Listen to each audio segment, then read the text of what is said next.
तो last episode के and में एलेक्स ने वो मेडिकल फर्नेस उठा लिया था, जिसकी वजह से उसकी याददाश्त वापस आने लगती है। जहां हमें पता चलता है कि कुछ सालों पहले एलेक्स के दादाजी उसके प्योरिफिकेशन के लिए एक खास तरह की एनर्जी लेने के लिए खतरनाक पहाड़ों में गए थे, लेकिन बहुत समय होने के बाद भी वो वापस नहीं लौटे। तो इसकी वजह से एलेक्स के मॉम और डैड, जो उस बड़े से राज्य के एक क्लैन के राजा और रानी थे, वो एलेक्स के दादाजी को ढूंढने के लिए उन पहाड़ों में चले जाते हैं, जहाँ वो एलेक्स को उसकी एक आंट के पास छोड़ जाते हैं। लेकिन जब एलेक्स के मॉम और डैड वहाँ से चले गए थे, तभी उस आंट का बेटा, जिसका नाम डेविड था, वो अपनी स्पेशल आई से एलेक्स को देखकर अपनी मॉम को बताता है कि एलेक्स के अंदर एक सुप्रीम बोन है। ये जानकर वो आंट हैरान हो जाती है, क्योंकि सुप्रीम बोन करोड़ों में सिर्फ एक के पास होती है, जो उसे सबसे ताकतवर बना देती है। तो ये जानकर वो आंट डेविड को वो बात किसी को न बताने को कहती है। अब एलेक्स के पेरेंट्स को गए हुए कई दिन बीत जाते हैं और एक दिन एलेक्स की आंट एक खतरनाक इरादे से एलेक्स को बहला फुसलाकर एक सीक्रेट चैम्बर में ले आती है, जहां वो एलेक्स को और डेविड को अलग अलग बेड पर लिटा देती है। इसके बाद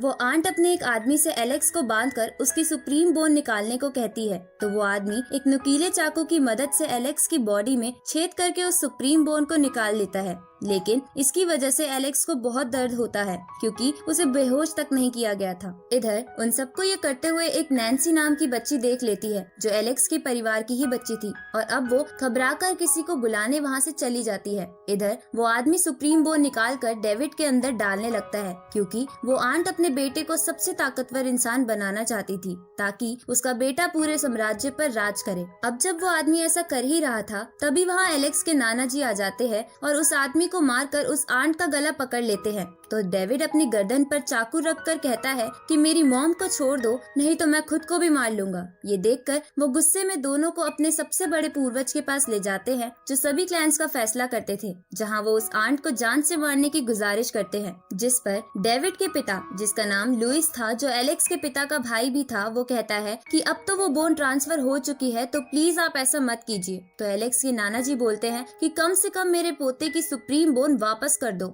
ये सुनकर लुइस बोलता है कि ये अभी ऐसा फिर से नहीं किया जा सकता, क्योंकि एलेक्स बिल्कुल मरने की हालत में है।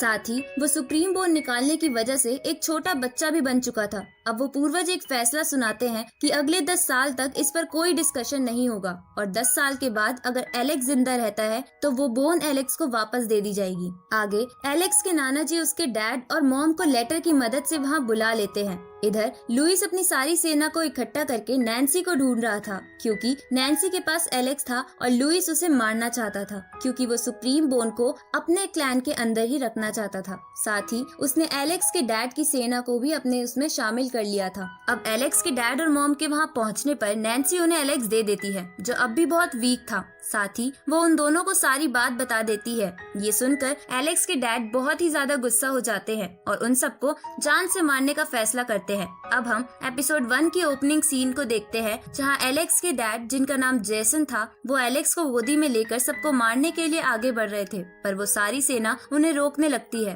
पर जेसन उनमें से आधे से ज्यादा को एक ही झटके में खत्म कर देता है। ये देखकर लुइस उसे रुकने के लिए बोलता है, क्योंकि अब तो बोन ट्रांसफर हो गई थी, लेकिन जेसन इसके लिए नहीं मानता। तो लुइस उसे रोकने के लिए उससे लड़ने लगता है, लेकिन लुइस उसे नहीं रोक पाता। तो वो उस आंट को जेसन के हवाले कर देता है, जिससे गुस्सा होकर जेसन उसे जान से मार देता है। ये देखकर डेविड अपनी माँ की तरफ बढ़ता है, लेकिन जेसन उसको भी पकड़ लेता है। तभी वहाँ पर वो सबसे बड़े पूर्वज आ जाते हैं और उसे छोड़ने को कहते हैं, लेकिन जेसन इसके लिए नहीं मान रहा था, क्योंकि उसे बस अपना जस्टिस चाहिए था। तो ये जानकर वो पूर्वज गुस्से में डेविड की शक्तियाँ बहुत ज्यादा बढ़ा देते हैं और उसे उन दोनों पर अटैक करने को कहते हैं, लेकिन उस अटैक को जेसन अपनी ड्रैगन की पावर से रोकने लगता है। और इसी के साथ ये एपिसोड यहीं खत्म होता है।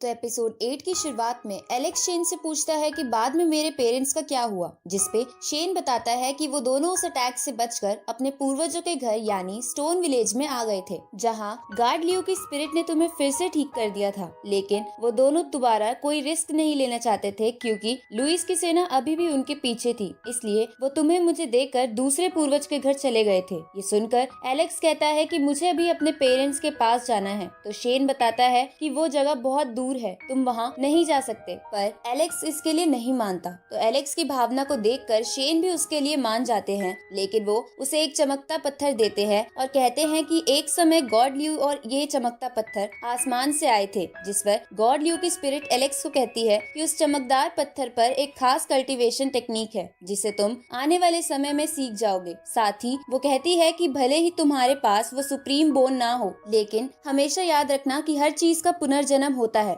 ये सुनकर एलेक्स समझ जाता है कि उसके अंदर भी एक नई सुप्रीम बोन जन्म ले रही है। अब एलेक्स चैंप और यूनिकॉर्न के साथ अपने सफर पर निकल जाता है। रास्ते में उस पे एक व्हाइट टाइगर हमला कर देता है जो पहले से ही जख्मी था। अब एलेक्स अपनी जान बचाने के लिए उसे मार देता है। तभी वहाँ पर जिया आ जाती है जो बड़ी हो चुकी थी और आकर एलेक्स को कहती है कि तुमने इसे क्यों मारा, ये मेरा शिकार था। उसी समय वो चैंप को देखकर समझ जाती है कि वो एलेक्स है और उसे भी अपने बारे में याद दिलाती है, जिस पर एलेक्स कहता है कि तुम तो पहले से मोटी हो गई हो, जिससे गुस्सा होकर जिया उस पर अटैक करने लगती है। तभी वहाँ पर एक बहुत बड़ा सा ड्रैगन आ जाता है तो एलेक्स, जिया, चैंप और उस यूनिकॉर्न के साथ वहाँ से भागने लगता है, लेकिन जिया एलेक्स से अपना हाथ छुड़ाकर कहती है कि इसे हराना तो मेरे बाएं हाथ का खेल है। अब वो अपने अटैक्स उस ड्रैगन पर करने लगती है, लेकिन उन अटैक का उस पे कुछ असर नहीं हो रहा था। इसलिए एलेक्स कहता है कि अब मुझे ही कुछ करना होगा। इसलिए वो अपनी लायन बीस्ट की टेक्निक को यूज करता है और उसकी मदद से उस ड्रैगन को जान से मार देता है। पर इसकी वजह से वो खुद भी बेहोश हो जाता है, क्योंकि लायन बीस्ट की टेक्निक में बहुत एनर्जी यूज होती है। अब थोड़ी देर बाद जब उसे होश आता है, जिया उसे एक अंडे के अंदर का लिक्विड पीने को कहती है, पर एलेक्स कहता है कि मैं ऐसे नहीं कर सकता, क्योंकि मैंने जायरो से वादा किया है कि मैं अंडा नहीं खाऊंगा। ये सुनकर जिया पूछती है कि ये जायरो कौन है, जिस पर एलेक्स उससे मजे लेने लगता है कि वो एक बहुत ही खूबसूरत चीज है। तो जिया जेलस में गुस्सा होने लगती है। तभी चैंप एलेक्स को बताता है कि जिया उसके लिए वो एग बड़ी मेहनत करके लाई है। ये जानकर एलेक्स उस एग को पीने लगता है, साथ ही वो जिया को भी मना लेता है। थोड़ी देर बाद हम चैंप और उस यूनिकॉर्न को खेलते हुए देखते हैं। तभी वो अंडे का शेल चमकने लगता है, जिसकी वजह से वो अंडे वाली बर्ड वहाँ आ जाती है और उन सब पर हमला कर देती है। तो एलेक्स उन सब के साथ वहाँ से भागने लगता है, जहाँ भागते भागते वो सब एक नदी में गिर जाते हैं और बहते हुए थोड़ी दूर आकर बेहोश हो जाते हैं। और इसी के साथ ये एपिसोड यहीं खत्म होता है। तो एपिसोड 9 की शुरुआत में एलेक्स होश आने पर उन सबको बाहर लाता है। तभी वहाँ हम एक लड़की को देखते हैं जो उन्हें देख रही थी, जिसका नाम ट्रेसी था। अब एलेक्स चैंप और खुद की शक्तियों की मदद से जिया को होश में लाता है। उठते ही जिया एलेक्स को चाटा मार देती है, क्योंकि एलेक्स ने अपने हाथ उसकी बॉडी पर रख रखे थे। साथ ही वो उसे ठरकी कहकर वहाँ से चली जाती है। अब अगली सुबह जब जिया अपने सेवक के साथ घर जा रही थी, तब उसे एलेक्स की याद आने लगती है और उसे अपनी गलती पर पछतावा होता है। साथ ही इधर एलेक्स को भी जिया की याद आ रही थी, लेकिन वो उस पर ध्यान ना देते हुए आगे बढ़ने लगता है। तभी उस पे ट्रेसी और उसकी साथी हमला कर देती है, लेकिन एलेक्स उन सबसे जीत जाता है और उनसे हमला करने की वजह पूछता है, जिस पर ट्रेसी बताती है कि हम तुम्हें नुकसान नहीं पहुंचाना चाहते थे और बस तुम्हारी स्किल्स चेक कर रहे थे, क्योंकि वो सब एक खास तरह का ग्रुप चलाते हैं जो अच्छे अच्छे लोगों को अपने ग्रुप में शामिल करते हैं। लेकिन एलेक्स कहता है कि मैं आपके ग्रुप में नहीं शामिल हो सकता, क्योंकि मुझे कहीं जाना है। इसके बाद एलेक्स आगे बढ़ जाता है, जहाँ थोड़े समय बाद वो दूसरे पूर्वज की जगह पहुँच जाता है जो बिल्कुल खंडर की जैसी थी। इधर एलेक्स को एक लड़का दिखता है जिसका नाम रॉय था, जिसे दो लोग मिलकर परेशान कर रहे थे, क्योंकि वो किसी ओल्ड मैन के लिए दवाई लेकर वहाँ से जा रहा था। ये देखकर एलेक्स उन्हें वहाँ से डराकर भगा देता है। तभी उसे एक कबूतर देख लेता है और जाकर ये बात एक आदमी और उसकी बहन को बता देता है, जो लुइस के क्लैन से ही थे। ये जानकर वो दोनों एलेक्स को मारने का डिसाइड करते हैं। इधर रॉय उस ओल्ड मैन को दवाई दे देता है, जिन्हें देखकर एलेक्स पहचान जाता है कि वो उसके दादाजी हैं, जो एलेक्स को देखकर हैरान हो जाते हैं। अब एलेक्स उन्हें कहता है कि आप चिंता मत कीजिए, मैं यहाँ आ गया हूँ, अब आपको कोई परेशान नहीं करेगा। तो एलेक्स के दादाजी उसे कहते हैं कि हम कई सालों से यहाँ रह रहे हैं, लेकिन लुइस के सर्वेंट हमें हमेशा टॉर्चर करते रहते हैं। साथ ही उन्होंने मेरे सेवक रॉय की भी एक टांग तोड़ दी है। ये सुनकर एलेक्स उनसे माफी मांगता है कि वो कुछ नहीं कर पाया और दादाजी से अपने पेरेंट्स के बारे में पूछता है, जिस पर उसके दादाजी बताते हैं कि तुम्हारे पेरेंट्स टाइगू माउंटेन पर तुम्हारे लिए एक जड़ी बूटी लेने गए थे ताकि तुम जल्दी से ठीक हो जाओ, लेकिन वो माउंटेन बहुत खतरनाक है, जिसकी वजह से वो आज तक वहाँ से वापस नहीं लौटे। अब एलेक्स उन दोनों को स्टोन विलेज ले जाने की बात करता है, तभी वहाँ पर वो आदमी अपने सर्वेंट्स के साथ एलेक्स को मारने आ जाते हैं, लेकिन एलेक्स बड़ी आसानी से उन सबको मार देता है। तो वो आदमी की बहन भी आकर एलेक्स पर हमला करने लगती है, जिसके एक अटैक में एलेक्स के दादाजी मर जाते हैं, जिससे एलेक्स बहुत ही ज्यादा गुस्सा हो जाता है और अपनी लाइन बीस्ट की टेक्निक से एक ही झटके में उन दोनों को खत्म कर देता है। आगे एलेक्स रॉय को अपने साथ स्टोन विलेज ले जाता है, जहां पहुंचने पर उसे पता चलता है कि कुछ लोगों ने स्टोन विलेज पर हमला कर दिया था, जिसमें कई लोग घायल हो गए हैं। और इसी के साथ ये एपिसोड यहीं खत्म होता है।